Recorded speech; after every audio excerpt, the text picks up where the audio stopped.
bersyukur di waktu-waktu yang ada ini, dalam masa-masa yang sukar bagi hidup kami bisa tetap merasakan betapa Engkau berarti dalam hidup kami Tuhan. Dan kami mau terus Tuhan untuk hidup dengan takut akan Engkau Tuhan, dengan ketundukan yang penuh kepada Engkau dan kepada firman-Mu Tuhan. Pada pagi hari ini kami telah memuji dan meninggikan Engkau. Kami telah bersorak-sorai merayakan Engkau Allah kami yang dahsyat. Dan kami mau sekarang Tuhan untuk mendengarkan kebenaran firman-Mu yang kami percayai dapat mengubahkan setiap kehidupan kami, yang dapat menolong kami untuk melewati hari-hari hidup kami Tuhan. Biar Engkau memberikan kami telinga seorang murid dan hati seorang hamba yang mau tunduk untuk mendengar dan melakukan setiap kebenaran firman-Mu dalam hidup kami. Dan Engkau mengurapi setiap kami Tuhan pada pagi hari ini, setiap jemaat-Mu yang hadir di tempat ini ataupun setiap orang yang mendengarkan Tuhan secara online. Dan biar Roh Kudus bekerja dalam setiap hati kami, dan kami menjadi pribadi-pribadi yang baru, yang semakin kuat menjalani hidup kami, sebab kami melihat kepada Allah kami yang dahsyat. Terima kasih Bapa, terima kasih. Hanya dalam nama-Mu Tuhan Yesus kami berdoa dan mengucap syukur. Haleluya, amin. Silakan duduk kembali. Saya sungguh bersyukur untuk kesempatan yang Tuhan berikan pada pagi hari ini. Setelah banyaknya pertimbangan dan perdebatan, tarik ulur antara saya dengan orang tua untuk bisa berdiri, saya bersyukur akhirnya Tuhan yang memberikan keberanian itu sendiri untuk bisa berdiri di depan saudara-saudara semua. Sudah siap mendengarkan firman Tuhan pada pagi hari ini? Amin. Saya bersyukur melihat semua orang di seluruh dunia, baik saudara ataupun saya sendiri, di tengah-tengah masa COVID saat ini yang masih merajalela bahkan menjadi semakin luar biasa dampaknya, kita semakin menghargai kehidupan yang Tuhan berikan. Banyak yang di sini semakin menyadari akan pentingnya kesehatan, banyak yang semakin menyadari akan pentingnya kebersihan, banyak yang semakin menyadari akan pentingnya kehidupan yang kita punya. Dulu kita tanpa disadari ya, apa saja kita makan, apa saja kita lakukan, istirahat tidak cukup, olahraga tidak pernah, makan sembarangan. Ya dulu pemikirannya ya sudah mati-mati saja, hidup-hidup saja, toh hidup di tangan Tuhan. Lah terus sekarang virus corona datang, semua takut, pakai masker, cuci tangan, pakai sanitizer, jaga jarak. So ini menjadi sebuah penanda yang harus kita sadari bahwa setiap manusia, kebanyakan kita takut namanya dengan kematian. Takut untuk tiba-tiba pergi dari dunia ini, takut untuk meninggalkan semua yang ada. Yaitu namanya manusia.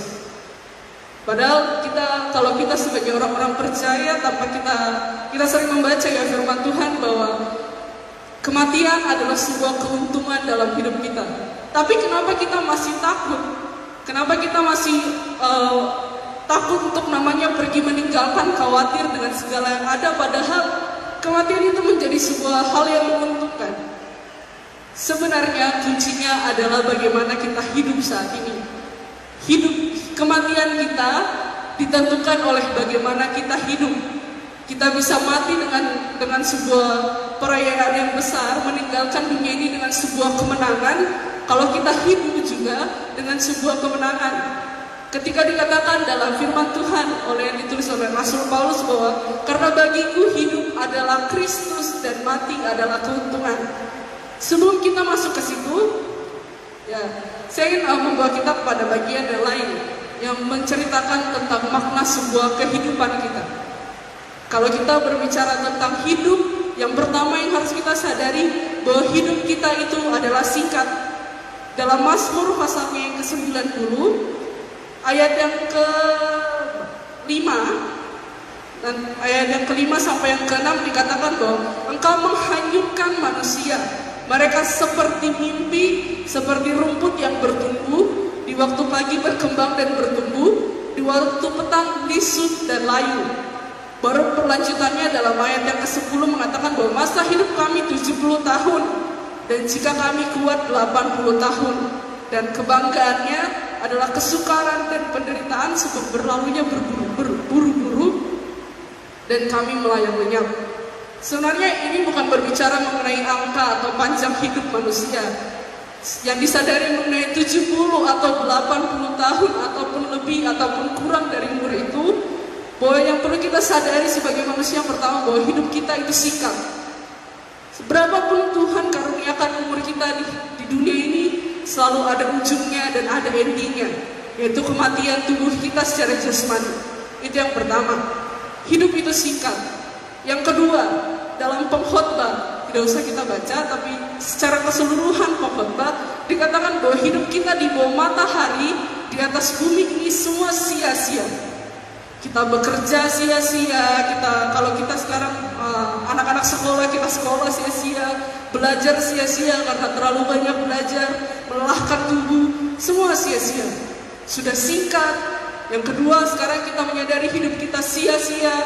Yang ketiga, realita kehidupan kita menderita. Coba bayangkan, kalau kita lihat hidup kita pertama singkat, kedua sia-sia, ketiga menderita. Betapa malangnya hidup kita ini. Terus sekarang apa yang mau dimaknai dari kehidupan yang singkat, yang dikatakan sia-sia, yang dikatakan penuh dengan penderitaan? Kalau kita lihat banyak kisah dalam Alkitab yang menceritakan betapa besarnya penderitaan yang dialami oleh tokoh-tokoh Alkitab, kita bisa melihat bahkan dalam peristiwa yang tersulit sekalipun, mereka bisa memaknai hidup mereka dengan sungguh luar biasa. Saya ingin kita pertama membaca dalam Mazmurnya pasal yang ke-90. Satu pasal ini adalah tulisan dari Musa, doa Musa kepada Allah yang berisikan sebuah refleksi yang sangat mendalam tentang kehidupan. Bagaimana Musa memaknai kehidupan yang Tuhan berikan di tengah-tengah masalah yang sungguh luar biasa dia alami, memimpin bangsa Israel kepada tanah Kanaan. Kita bisa melihat bagaimana Musa memanjatkan doanya kepada Allah dengan sungguh luar biasa. Ada kesadaran penuh yang Musa miliki dan ada pemaknaan hidup yang sungguh dalam yang Musa miliki kepada Tuhan. Yang pertama kita akan membahas dan membawa kita semua untuk menyadari akan tiga hal. Kita baca bersama-sama dari Mazmur pasalnya yang ke-90 ayat yang pertama sampai yang kedua. Doa Musa abdi Allah. Tuhan, Engkaulah tempat perteduhan kami turun-temurun. Sebelum gunung-gunung dilahirkan dan bumi dan dunia diperanakan, sampai dari selama-lamanya sampai selama-lamanya Engkaulah Allah. Di tengah-tengah dunia ini, di tengah-tengah hidup kita yang singkat ini, sadari bahwa segala sesuatu berpusat kepada Allah. Hidup kita memang singkat, hidup kita memang terasa banyak penderitaan, hidup kita memang terasa mungkin banyak kesulitan dan tantangan. Tapi sadarilah yang pertama semua itu berpusat kepada Allah. Lalu kalau dengan demikian, apa gunanya? Apa maknanya? Kalau Tuhan adalah pusat kehidupan, emangnya kenapa? Dengan Tuhan sebagai pusat kehidupan kita, kita menyadari bahwa segala sesuatu yang kita lakukan di dalam Dia pasti berarti di dalam Dia dan mengarah kepada Dia, bukan di dunia. Kita tahu hidup kita beribadah kepadanya, kita menjalani rutinitas kita melakukan yang terbaik untuk memuliakan Tuhan. Supaya kita tahu pusat hidup kita, tujuan hidup kita, bahkan alam semesta ini ada di tangannya. Dan dengan demikian dengan Tuhan sebagai pusat kehidupan kita tidak perlu khawatir dengan apapun juga. Sebab Dialah Allah yang mengontrol, memegang kendali atas segalanya. Sebagai contoh, pandemi yang sedang kita alami saat ini. Dengan Tuhan sebagai pusat kehidupan dan alam semesta, yang pertama Tuhan adalah Allah yang mengizinkan ini terjadi. Ya, Tuhan mengizinkan pandemi ini terjadi. Tuhan mengizinkan kita hidup dalam masa-masa yang sukar saat ini. Tetapi yang kedua, tidak boleh kita lupa bahwa Dia adalah Allah yang tidak lepas kendali. Dengan Dia sebagai pusat kehidupan, Allah adalah satu-satunya pribadi yang mampu mengontrol segala hal. Mungkin kita sedang dalam masa pandemi yang bagi mata kita secara jasmani, kita tidak tahu apa yang akan terjadi di masa depan. Tetapi dengan iman, kita mau percaya bahwa Allah telah memegang kendali atas segalanya, dan Dia adalah Allah yang sanggup untuk mengontrol, bahkan mengubahkan apa yang terjadi dalam hidup kita saat ini. Yang kedua, kesadaran penuh kepada Allah. Bahwa dari ayat yang ketiga sampai ayat yang keenam dituliskan bahwa Engkau mengembalikan manusia kepada debu dan berkata, kembalilah hai anak-anak manusia, sebab di matamu 1000 tahun sama seperti hari kemarin apabila berlalu, atau seperti suatu giliran jaga di waktu malam. Engkau menghanyutkan manusia, mereka seperti mimpi, seperti rumput yang bertumbuh di waktu pagi, berkembang dan bertumbuh di waktu petang, lisut dan layu. Seperti yang saya katakan di awal ya, hidup kita ini singkat. Kita harus menyadari bahwa ada batasannya kita ada di tengah-tengah dunia ini. Dengan demikian bahwa kita tidak perlu bersombong, kita tidak perlu menghakimi, kita tidak perlu berkata kepada orang lain bahwa kita jauh lebih baik daripada mereka, atau menghakimi tentang apa yang terjadi dalam kehidupan orang lain. Semua sudah dalam kendali Tuhan. Dan apapun yang terjadi, mau sakit penyakit, mau persoalan, permasalahan sekalipun, itu semua akan ada akhirnya. Dan itu menjadi sebuah kebanggaan dalam hidup kita bahwa kita percaya. Mungkin kita menderita saat ini di dunia, mungkin kita mengalami banyak masalah, dan itu yang dialami oleh semua orang. Tapi kita akan menerima sebuah janji yang luar biasa, sebuah kehidupan yang kekal bersama-sama dengan Allah setelah kita pindah dari dunia ini kepada Dia. Sadari bahwa hidup kita itu singkat, dan pergunakanlah waktu yang singkat ini. Yang ketiga, kesadaran yang penuh bahwa dari ayat yang ke-7 sampai ayat yang ke-11, sungguh kami habis lenyap karena murka-Mu, dan karena kehangatan amarah-Mu kami terkejut. Engkau menaruh kesalahan kami di hadapan-Mu, dan dosa kami tersembunyi dalam cahaya wajah-Mu. Sungguh hari kami berlalu karena gemas-Mu, kami menghabiskan tahun-tahun kami seperti kemul. Masa hidup kami 70 tahun, dan jika kami kuat 80 tahun, dan kebanggaannya adalah kesukaran dan penderitaan, sebab berlalunya buru-buru dan kami melayang lenyap. Siapakah yang mengenal kekuatan murka-Mu dan takut kepada gemas-Mu? Setelah kita menyadari yang pertama bahwa Allah adalah pusat hidup, yang kedua bahwa hidup kita ini singkat dan ada batasannya di tengah bumi, yang ketiga kita harus menyadari secara penuh bahwa hidup kita pertanggungjawabkan kepada Tuhan. Dan kesadaran ini kita tahu waktu kita singkat, kita bergunakan semaksimal mungkin untuk Tuhan. Kita tahu hidup kita dipertanggungjawabkan. Sebab itu kita melakukan apa yang kita lakukan di tengah dunia dengan takut akan Tuhan. Jangan kita menjadi manusia yang sembarang dengan hidup yang kita miliki. Saya bersyukur bisa melihat saudara semua hadir di tempat ini, menyadari penuh bahwa yang kita butuhkan adalah Tuhan. Kita datang ke gereja bukan sekedar untuk rutinitas kekristenan kita, tidak. Dengan kesadaran penuh bahwa kita butuh Tuhan, kita datang ke tempat ini. Atau yang mengikuti ibadah online dengan sebuah keterbatasan yang ada, dengan kesadaran penuh, bukan sebagai sebuah rutinitas, tapi kesadaran penuh bahwa kita butuh Tuhan, dan kita akan mempertanggungjawabkan hidup yang kita miliki. Kalau kita sudah sadar, mungkin katakan, ya ampun Sheila, saya sudah sadar, saya sudah orang tua, saya sadar penuh hidup itu pusatnya pada Tuhan. Saya sadar kok kalau hidup kita ini terbatas. Saya sadar kok kalau hidup ini akan dipertanggungjawabkan. Ya, sudah sadar, tapi sudah kerja atau belum? Kita sudah sadar. Saya percaya di sini sudah punya pemahaman yang sudah cukup baik tentang kehidupan. Tapi langkah berikutnya, setelah kita menyadari hidup kita yang singkat, hidup kita yang berpusat pada Tuhan, kita sadari bahwa hidup kita dipertanggungjawabkan. Yang kedua yang harus kita lakukan adalah kita menyadari, bukan sekedar sadar, ada hal yang harus kita lakukan dalam hidup ini. Banyak sekali manusia yang sadar dengan mulutnya, sadar dengan hatinya, tapi tidak merealisasikannya dalam tindakannya. Saya tidak mau kita sebagai orang sekedar hidup dengan demikian.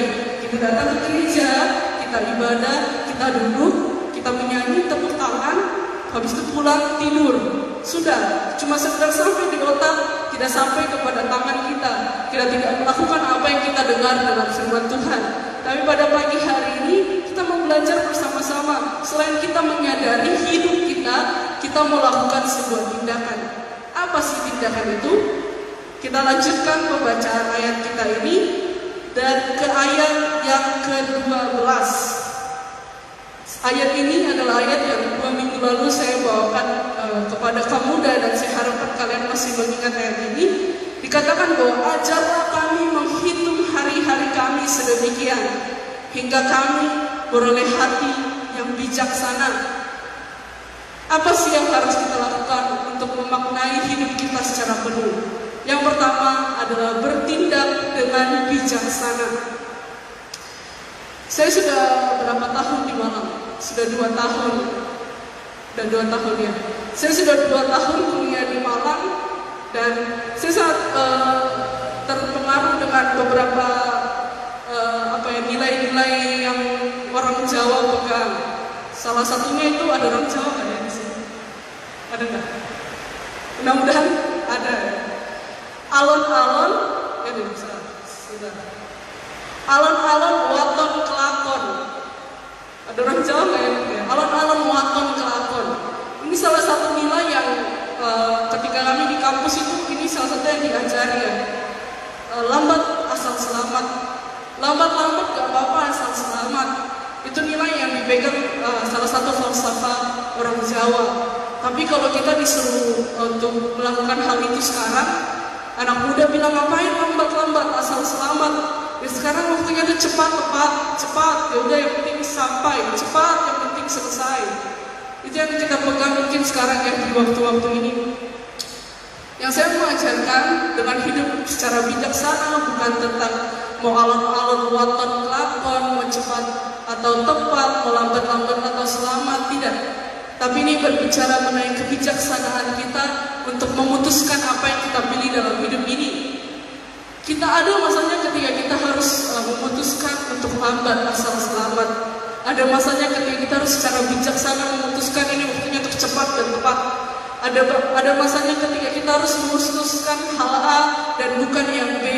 Semua itu ada masanya, dan kita tugasnya adalah untuk secara bijaksana memutuskan apa yang kita lakukan dalam hidup ini. Ketika orang-orang di luar sana dengan segala macam pilihan, dan kita pun punya pilihan yang sangat banyak. Kita punya pilihan untuk hadir beribadah, entah di rumah, entah di gereja, atau kita sekedar tidur saja sampai siang. Kita punya pilihan tentang untuk mengikut Tuhan atau tidak. Kita punya berbagai macam pilihan untuk hidup dengan sembarangan atau tidak. Semua itu harus ditentukan dengan bijaksana. Dikatakan bahwa hidup kita singkat. Hidup kita itu ada batasnya, ada ujungnya. Dengan singkatnya hidup yang kita miliki akan sangat sia-sia ketika kita tidak mempunyai kebijaksanaan untuk menentukan kehidupan kita. Saya masih sekitar 19 tahun, sampai sekarang sudah mau 20 tahun. Ya banyak hal yang secara tidak bijaksana yang diputuskan, bagi anak muda yang pengen yang senang-senang, pengen yang baik-baik, pengen yang enak-enak. Yang bijaksana-bijaksana itu pas tua saja nanti. Tapi biarlah ini menjadi kesadaran bagi semua anak muda saat ini. Masa mudamu itu singkat. Masa sekolahmu itu singkat. Masa belajar di sekolah, menggapai pendidikan secara formal itu singkat. Jangan sampai dengan semua kenikmatan yang dunia berikan, dengan semua kesenangan yang dunia kasih terhadap kamu, dengan anak-anak muda, ya, kamu bermain-main dengan pendidikan yang singkat yang Tuhan sudah berikan bagi kamu. Jangan sampai nanti menyesal ya di kemudian hari ketika sudah berlalu waktu yang Tuhan kasih. Dengan waktu yang kita punya saat ini, mari pergunakan pendidikanmu dengan bijaksana, waktu-waktu belajarmu dengan bijaksana. Yang sekolah online dengan baik. Jangan sampai ketika kita sekolah dengan Zoom, guru mengajar, kalian bermain, guru mengajar, kalian matiin kamera, terus main game, atau makan bisa ya, matiin audio, matiin kamera, terus bermain-main di kamar atau tidur. Jangan sampai kita melakukan hal yang demikian.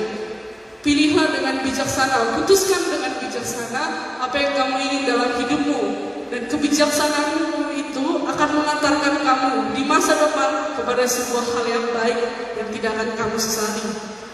Yang kedua, selain bijaksana, kita akan baca di ayat yang ke-13. Kembalilah ya Tuhan, berapa lama lagi, dan sayangilah hamba-hambamu. Selain kita hidup dalam kebijaksanaan, yang kedua adalah hidup dalam kerinduan kepada Allah. Siapa di sini yang pernah rindu dengan seseorang?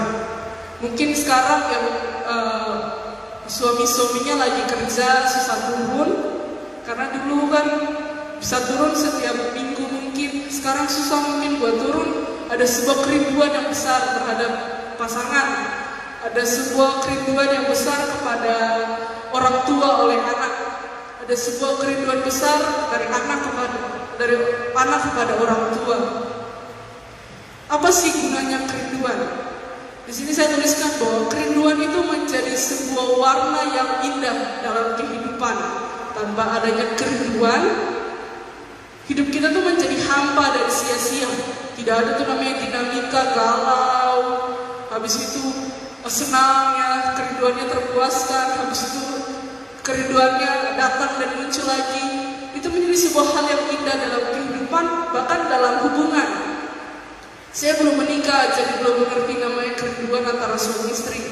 Tapi saya masih muda, jadi mengerti apa namanya kerinduan kepada pasangan. Bukan pasangan, kerinduan kepada orang lain.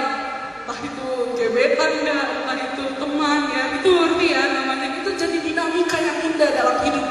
Coba bayangkan kerinduan yang kita miliki kepada orang yang kita tidak temui, kepada orang yang kita sayangi, itu kita miliki kepada Allah.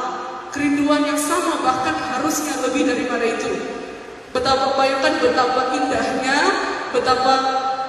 indahnya dinamika yang kita rasakan. Yang kedua, betapa berharganya waktu yang kita miliki bersama-sama dengan Tuhan. Tanpa kerinduan kita datang ke gereja hanya sekedar sebuah rutinitas. Tanpa kerinduan kita berdoa hanya sebagai sebuah rutinitas. Ya udah berdoa makan aja, ya udah berdoa tidur aja. Tapi bayangkan dengan sebuah kerinduan kepada Allah, kita datang berdoa kepada Tuhan dengan sebuah kesungguhan hati, karena kita menghargai waktu yang kita punya. Kita datang ke gereja dengan sebuah kesungguhan hati karena kita benar-benar rindu untuk bertemu dengan Allah. Dan kerinduan itu kita sampaikan lewat pujian, lewat penyembahan kita, lewat kesungguhan kita mendengarkan firman Tuhan, lewat setiap hal yang kita lakukan. Dan kerinduan itu yang membuat hidup kita menjadi lebih berarti dan berwarna. Dan saya harapkan ini yang kita miliki saat ini. Di tengah-tengah rutinitas kita yang membosankan, di tengah-tengah waktu-waktu dan masalah kita, jangan kita berfokus kepada hal itu dan menyalahkan Tuhan. Tetapi mari semakin hari, semakin kita merindukan Tuhan, taruh kerinduan hati kita kepada Allah, dan sampaikan setiap kerinduan hati kita itu lewat doa, lewat penyembahan, lewat pujian, lewat kerinduan kita membaca firman Tuhan. Dan kita bisa lihat dengan kerinduan hati kita itu, setiap hal yang kita lakukan menjadi lebih bermakna dan kita menjadi semakin dipuaskan. Selanjutnya, selain kerinduan kepada Tuhan, kita menyadari sebagai manusia yang terbatas, dengan umur yang terbatas, kekuatan yang terbatas, kepandaian yang terbatas. Yang perlu kita lakukan adalah kita hidup bergantung kepada Allah. Dalam ayat yang ke-14 sampai yang ke-16 saya akan bacakan, disitu dikatakan bahwa kenyangkanlah kami di waktu pagi dengan kasih setiamu, supaya kami bersorak-sorai dan bersuka cita semasa hari-hari kami. Buatlah kami bersuka cita seimbang dengan hari-hari Engkau menindas kami, seimbang dengan tahun-tahun kami mengalami celaka. Biarlah kelihatan kepada hamba-hambamu perbuatan dan perbuatanmu dan semarangmu kepada anak-anak mereka. Hidup bergantung kepada Allah dengan sebuah ucapan syukur. Firman itu mengatakan bahwa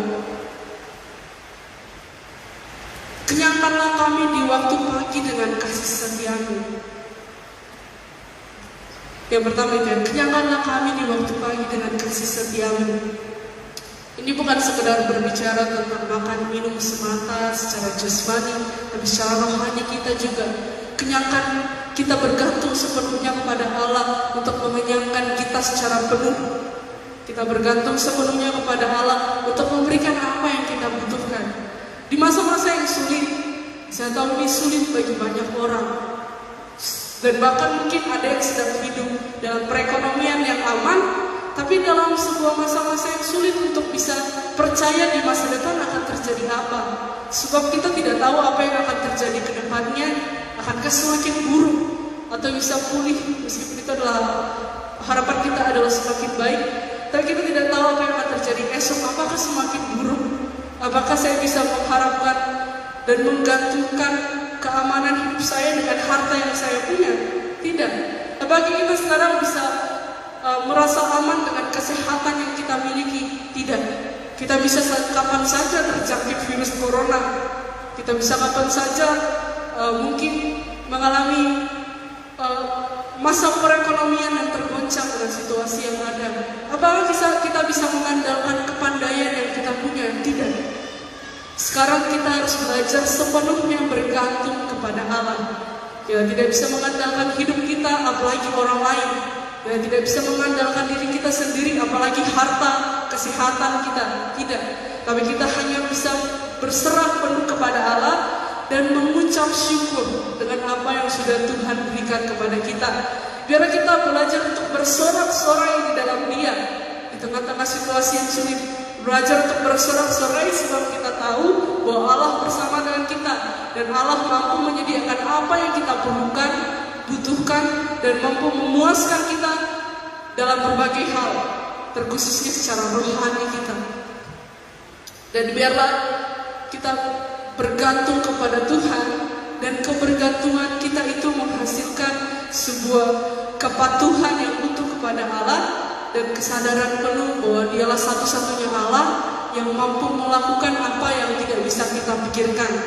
Dan kebergantungan itu akan mendatangkan sebuah perasaan damai sejahtera kepada Tuhan ya. Kebergantungan kepada Tuhan akan menghasilkan damai sejahtera sebab kita mempercayai Allah kita sebagai pusat kehidupan yang mampu mengontrol semuanya, dan kita tidak menjadi khawatir meskipun terkadang ada kesulitan yang kita alami, meskipun terkadang mungkin dompet kita kosong, meskipun terkadang mungkin kesulitan belajar kita alami, tetapi kebergantungan kepada Allah membuat kita tidak menjadi khawatir. Tapi kita percaya, mungkin hari ini saya mengalami kesulitan, tapi kesulitan saya akan berakhir ke depan sebab saya tahu Tuhan adalah Allah di mana tempat saya bergantung, dan Dia adalah Allah yang mampu memberikan jalan keluar bagi saya. Amin. Yang terakhir, setelah semua yang kita sadari, setelah hidup yang kita lakukan dengan bijaksana, dengan kerinduan kepada Allah, dengan kebergantungan penuh kepada Dia, kita harus sadari yang terakhir dalam ayat yang ke-17. Kiranya kemurahan Tuhan Allah kami atas kami, dan teguhkanlah perbuatan tangan kami. Ya, perbuatan tangan kami teguhkanlah itu. Sadari dan hidupi hidup, sebab kita hidup sekarang dalam kemurahan Tuhan semata. Kebergantungan kita hanya oleh karena kemurahan Tuhan.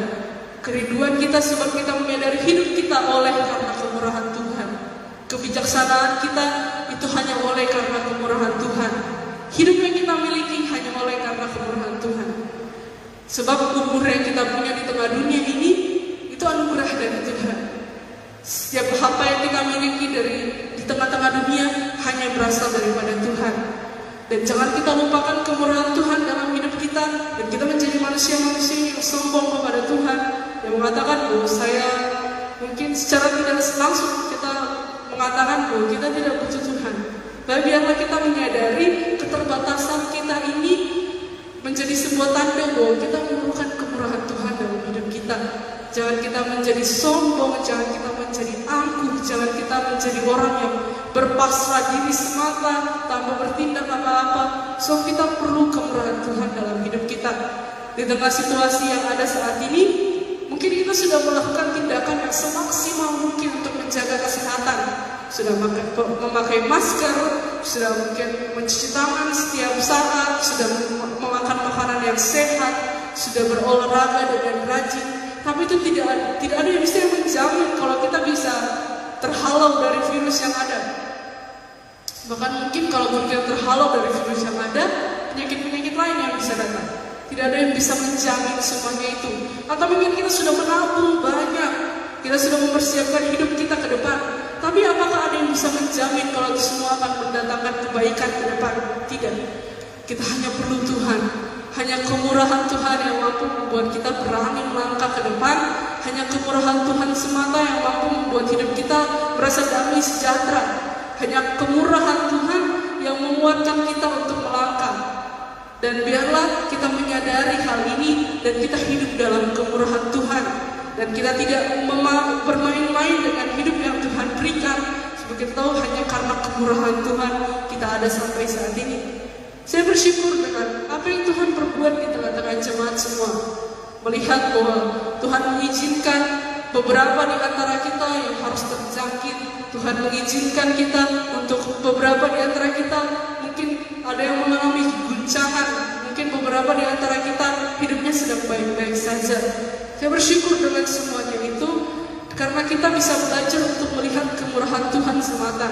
Kalau waktu lalu saya tanya bukan tanya sih, dengar dari orang tua bagaimana perjuangan mereka di rumah sakit selama masa mereka terjangkit COVID-19. Apa sih yang dilakukan?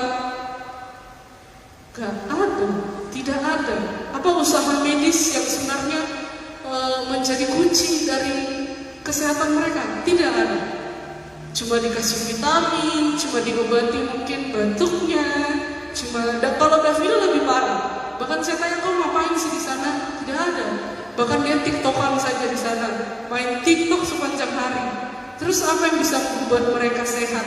Apa yang bisa membuat tante Alan sehat, Ibu Sinurat sehat dan sembuh? Hanya oleh karena kemurahan Tuhan. Dan biarlah itu menjadi sebuah kekuatan bagi kita ketika kita melewati hari-hari yang sulit. Bahkan mereka bisa diambang kematian dengan kemurahan Tuhan. Tuhan memulihkan mereka. Dan biarlah kita dengan kepercayaan yang sama, dengan kesulitan ekonomi, percaya bahwa kemurahan Tuhan akan memampukan kita melewati ini. Di tengah-tengah kesulitan belajar online atau orang tua yang kesulitan untuk mengajarin anaknya, percayalah dengan kemurahan Tuhan, Tuhan akan membuat kita berhasil melewati ini. Dan biarlah kita keluar setelah masa-masa pandemi ini sebagai seorang pemenang, seorang yang semakin kuat, semakin teguh, semakin bersyukur kepada Tuhan, semakin bijaksana, semakin rindu kepada Allah, semakin bergantung kepada Dia. Dan kemurahan Tuhan yang kita rasakan bisa orang-orang nikmati, bisa orang-orang lihat, dan mereka mempermuliakan Allah lewat hidup kita. Kiranya kita menjadi berkat dimanapun kita berada, dan hidup kita menjadi sebuah surat yang terbuka menceritakan tentang Yesus dimanapun kita berada saat ini. Biarlah kebenaran firman Tuhan yang singkat dan sederhana menjadi sebuah kekuatan baru dalam hidup kita. Dan saya akan menutup kebenaran firman Tuhan ini. Saya jemput semua tim musik untuk naik ke depan. Salah satu tujuan hidup yang kita punya di tengah-tengah dunia ini adalah mempermuliakan nama Tuhan. Kita mempermuliakan nama Tuhan menjadi sebuah hal yang harus kita lakukan. Jangan sampai ketika kita dengan segala kenyamanan yang kita punya, kita menjadi orang-orang yang acuh tak acuh dengan hal ini. Mungkin sekarang situasi menjadi semakin sulit bagi Bapak, Ibu, Saudara, dan menjadi semakin sulit untuk menjadi berkat buat orang lain. Tapi saya mau memberikan sebuah dorongan dan tantangan untuk kita semua, untuk hidup kita menjadi berkat buat siapa saja, dengan cara apapun yang bisa kita lakukan. Jangan terus-menerus kita hanya sekedar meminta berkat daripada Tuhan. Tapi biarlah hari ini kita belajar dengan hidup kita yang singkat ini, kita juga menjadi berkat buat orang lain. Kita bersyukur 25 tahun gereja kita berdiri di Tanah Mimika. 25 tahun kemarin kita merayakan dengan menjadi berkat buat orang lain. Dan beberapa pendeta mengatakan bahwa ini suatu berkat yang luar biasa. Ini jumlah yang sangat banyak. Dan padahal kalau kita pegang uang itu mungkin kita merasa biasa-biasa saja. Tapi biarlah dengan apa yang kita punya, kita belajar untuk menjadi berkat, apalagi di masa-masa sulit ini. Dengan apa yang saudara punya, bapak ibu punya, mungkin waktumu, mungkin tenagamu, mungkin pemikiranmu, nasihatmu, bahkan harta yang kamu punya, biarlah kita menjadi berkat di masa-masa yang sulit. Sebab hidup kita ini sedang singkat, hidup kita ini harus dipergunakan dengan bijaksana. Saya suka satu lagu dan saya rasa ini lagu juga yang banyak disukai banyak orang ya. Hidup ini adalah sebuah kesempatan untuk melayani Tuhan. Hidup yang singkat ini menjadi sebuah platform bagi Allah untuk menyatakan kemuliaan-Nya. Janganlah kita sia-siakan waktu yang Tuhan berikan bagi kita, sebab hidup kita hanya sementara. Dan biarlah kita meminta kepada Tuhan untuk Tuhan memakai hidup kita selagi kita masih kuat, hingga bila saatnya nanti kita tidak berdaya lagi, Tuhan panggil kita kembali, hidup kita sudah jadi berkat. Hidup ini adalah kesempatan.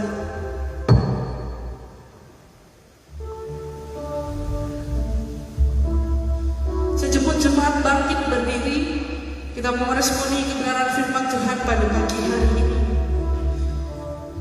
Kami bersyukur kepada Engkau ya Tuhan. Dan ini hidup kami Tuhan. Kami mau menjadi berkat bagi orang-orang sekitar kami.